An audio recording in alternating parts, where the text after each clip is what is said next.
How you guys doing? Solomon Thompson here, Shutter Lifestyle Media.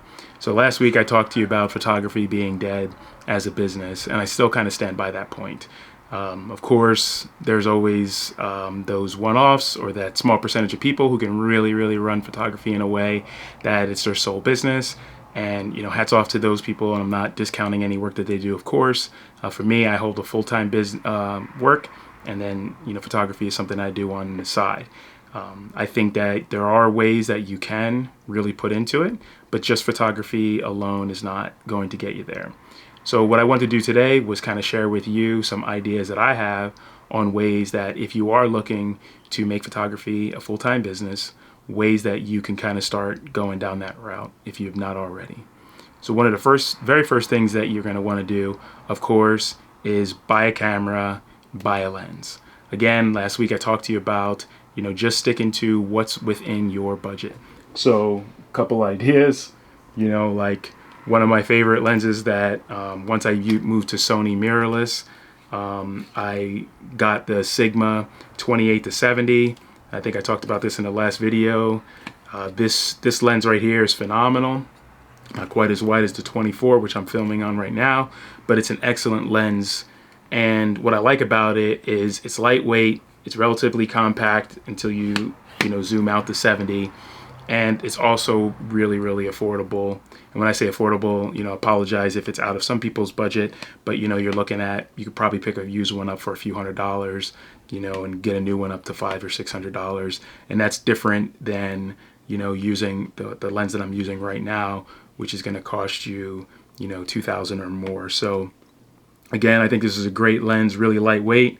And that's if you're starting off with mirrorless. For me, I actually started off with a DSLR, a Sony A200. And what I used, my first lens was this right here. My first sports lens, I should say, was this right here, gift for Christmas. This is the Tamron 70-200 2.8, and this thing is phenomenal. Really neat. It's got this neat sort of pull back manual focus and push forward autofocus. They don't make them like this anymore. This thing is solid. It's still in great condition, and I use the heck out of this. But this is what I shot a lot of my sports, a lot of surf with. And this thing here, you could pick this up for probably a couple $100 as well, if you can even find them. But this thing's made like a tank. It's not going to break on you. I mean, you can look at it. I mean, it's probably a little dirty, but no scratches. This thing just is a beast. And pair this up with another camera, Sony camera, that you can run for like a couple $100, and you can get out there and start shooting. And I believe that, to me, I keep saying it is a little bit heavy. To me, I keep saying I think the 70-200 is really a workhorse. Yeah, if you're in tight spaces, if you're indoor shooting, then something like the Sigma that I talked to, the 28-70, that's going to be great. But if you're outdoors, just go with the 70-200 2.8. Buy the cheapest one that you can. I love that it's internal zoom, so it's really well balanced. It's pretty easy to carry. It's not not so much for travel and things like that, but definitely if you're just driving to a location or walking to a location, this is a phenomenal lens.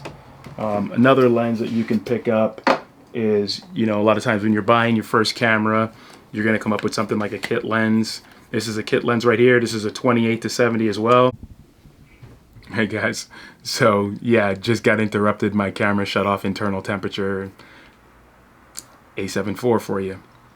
Anyway, so yeah, so another great lens, kit lens, 28-70 on the Sony. You can get with that, and also you can get with one of these here, the Nifty 50. I talked about this in my last video. Look how small this thing is. Super lightweight, built really well, and takes great photos. A little slow on the autofocus, but I really like it. It's a great walk around lens.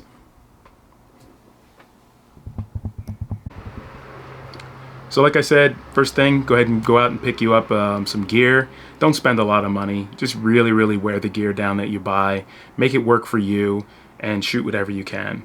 The next thing I want to talk to you about is shooting for free. So if you are starting out with a business and you want to think about it, before you start that business, before you start charging clients, just go ahead and shoot for free. I did this in the beginning, I know a lot of photographers hate that because they feel like they lose business, but not really, because anyone who wants just regular free photos, they're normally the people who don't want to pay for great photos anyway. So you're not really stealing clients. Once you get to the point where you're going to charge, you're charging a premium. You know, you're going to be charging a pretty good amount for your work, and not everybody can afford that. And that's one of the challenges with photography. If you're trying to shoot for everybody, you're just not going to be able to charge enough. So people that you shoot for free, you know, I think something like hook up with a local high school and offer to shoot their games for them. You know, post those photos as editorials through stock. I'm going to talk about that in a minute. But go ahead and, you know, do whatever you can for free. Go down to the beach, take photos down there. If you have a beach, go to a local park. You know, just meet people and offer to take photos of their dog and send it to them, or, you know, take photos of their family playing and send it to them. You know, that's a great way to really practice. If you screw it up, hey, no big deal. You know, you're not hurting anyone. It also allows you to get an opportunity to learn your gear, learn how to shoot for other people to what they expect, and you get some feedback. You know, you also get comfortable talking to people. You get great exercise. You know, you get out there and you get moving around. You know, so it really tries to help you, or really can help you see where you can take your photography. So I would shoot for a good while for free, and I did that really actually for about a year or two before I started really expecting to try and make a little bit of money off of the photos. And even then I wasn't trying to make a whole lot. So I would definitely say shoot until you're really, really comfortable, and you can change settings on your camera just on the fly, and you're comfortable walking up to someone, if you you know, and talking to them and asking them for business. If you can walk up to a stranger and talk to them, then you're going to do great when you finally get clients. Once you've had the opportunity to shoot for free, you have your gear, the next thing you want to start doing is building an online portfolio. You know, don't worry about that too much in the beginning when you're shooting for free. Definitely while you're shooting for free, start to catalog your photos, save everything, get a great filing system that includes the name, the date. I like to lead with the date first, then sort of a name, and then like a location. But any you know, way that you can just easily, quickly, you know, sort and search when you're going to go back and look for those photos, and you're going to go back and use them later. Yeah, don't post them online yet. Go ahead and get the photos together first. Then once you get comfortable working with a website, whether you have somebody develop it for you or not, you know, I started off with Flickr and then moved over to SmugMug, and I'm with SmugMug now, and I really enjoy using them. Not a plug for them, but hey, if they want to sponsor me, that's great. But yeah, definitely wait before you start posting everything online.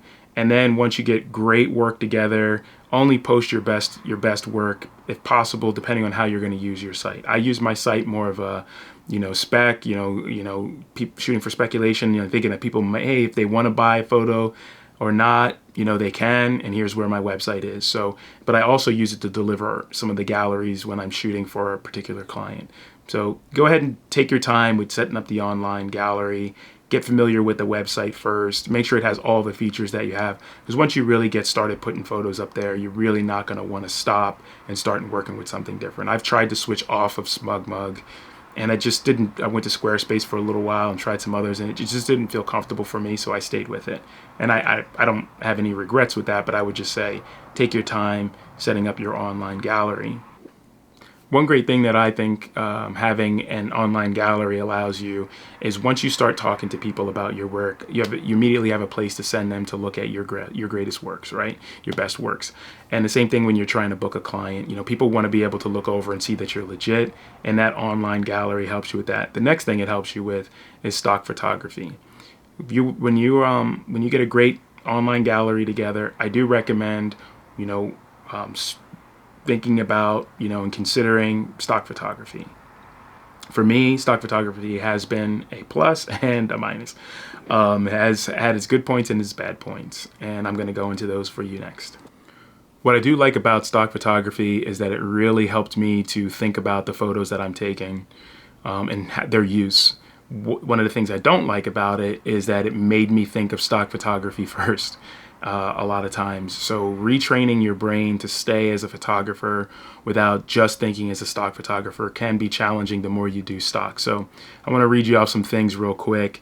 When you're taking photos and you are out, especially when you're doing them for free, you can also consider using them for stock photography. So you can ask some questions like, could this sell? Is this a commercial shot? Is this an editorial shot? Are there logos in this shot? Are there faces? Is there a concept here? Can I repeat this? This type of work, this type of concept. Those are the type of questions you want to ask yourself, because that's going to affect your workflow. If you're really, really not worried about logos, you're not worried about faces, then you're going to have to push that work to editorial because you don't have model releases.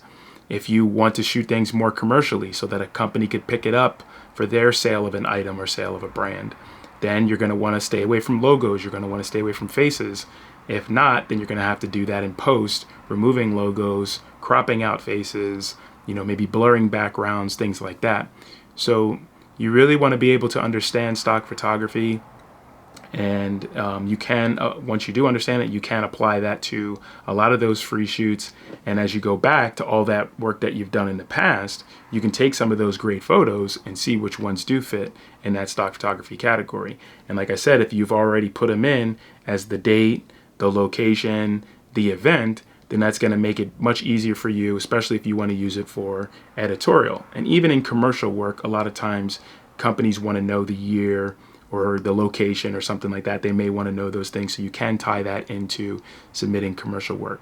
So stock photography is a great way for you to also earn a little bit of side extra income. It's going to be super slow at first. It's going to take you a long time, but the great thing about it is once you get hundreds to actually correctly, like thousands of photos online, then you can start seeing a little bit of passive income coming in. The great thing about that is that's pretty much lifetime income, especially if you shoot what's called evergreen photos, basically photos that are always good to sell, concepts like, Christmas, Easter, summertime, springtime, all those things are going to be good year after year after year. So if you get focused on a particular niche that's really just popular today, then it might not sell again.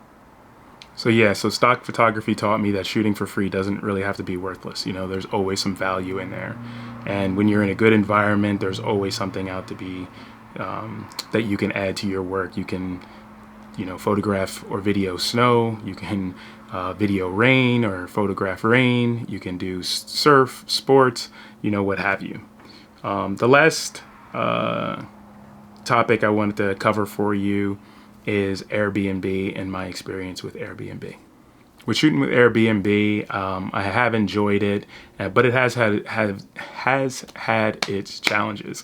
One of the biggest challenges I think with Airbnb is really the amount of fees that you have to pay to Airbnb, and then later on, of course, when you start doing your taxes. So when you start trying to charge clients a reasonable fee, for your services, you have to take into account, the fees that you're paying Airbnb. You have to take into account your taxes and all those other things, and that really goes high quick on the price at which you're going to charge them. So if you can book clients outside of another service, then that's really going to be the benefit to you, especially if you can find a way to deliver them the photos for free. You can really save yourself a lot of money in fees. But some of the things that I enjoyed about Airbnb is that it makes me think about the shoots more. I have to plan a little bit more. I have to work a lot with the clients beforehand. And then I'm under timelines that I have to meet based on what I've promised. So Airbnb really holds you to, if you promise, you say something inside of one of your listings, then you need to make sure you deliver exactly that. And then you're around waiting for reviews and hoping people post good reviews and hoping people that post reviews at all. And then Airbnb will take and rank you against whoever else is doing that service in your area. So it is challenging. It does force you to be a little bit more professional, or I should probably say a lot more professional in your work. And it is rewarding. I think probably some things that for me ended up being where I didn't really enjoy it is that it did add a lot more constraints to me. I didn't have as much ability and flexibility to deviate. And then you are really kind of working for reviews. When you book a client on the outside through your own website and you don't have reviews listed, you don't have to worry about that. It doesn't mean that you don't have to deliver great products. You're still going to deliver great products, but you're not spending so much time really kind of hand holding your customer. And in Airbnb, it's a lot of hand holding. And that really becomes a bit challenging if you're not used to that. And you can kind of get burned out, I believe, from do Airbnb. But I think it also made me a better professional with my work, and it also helped me price better and helped me just give me the ability to just turn down work. Sometimes I will just say no to a client through Airbnb or someone else just because I don't want to work for the price that they want, and I don't want to deliver, or I don't want to, do the work the way that they want it done. There's just too many demands, and you are going to run into those situations. So I value my time. I believe I deliver great work. I believe I'm very, nice and cordial and professional. So I don't expect to be treated, poorly. And if people do treat me poorly, then I just walk away. If people take forever answering whether they want my services, I just walk away. You don't have to beg for work, and I do not do that. So Airbnb is definitely an area where it's forced me to kind of consider all these other things that I hadn't had to, dealing with stock, and I definitely didn't have to deal with it doing photos for free. So those are some of the things where I can think that, you can also look to get into. I'm going to go ahead and just kind of summarize what we talked about.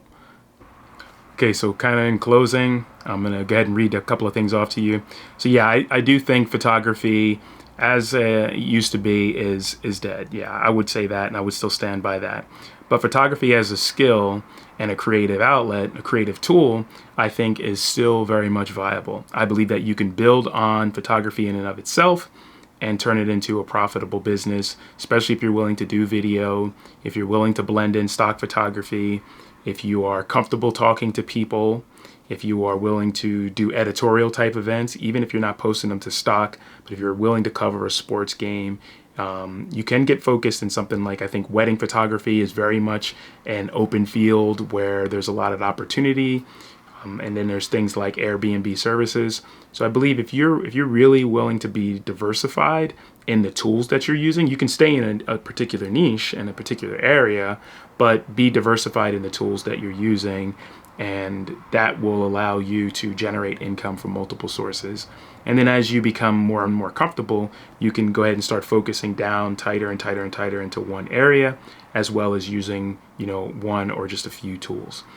So definitely start off by just getting the right gear, but get gear that you can afford, get to know it, take your time, be slow. It's not going anywhere. There's always going to be customers to get, but you really want to nail your quality, and you really want to be able to understand the camera. And then the next is learn to work with people, being able to land a customer, but just being able to interact with people, and then start to build that online portfolio.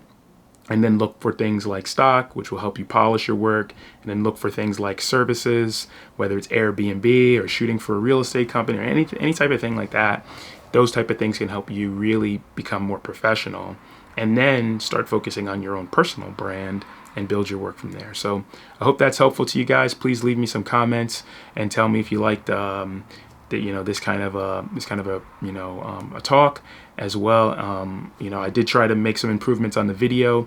The camera overheated about a dozen times or something like that, so apologize if it's a bit jumpy, but yeah, I do appreciate you tuning in, and until next time, aloha.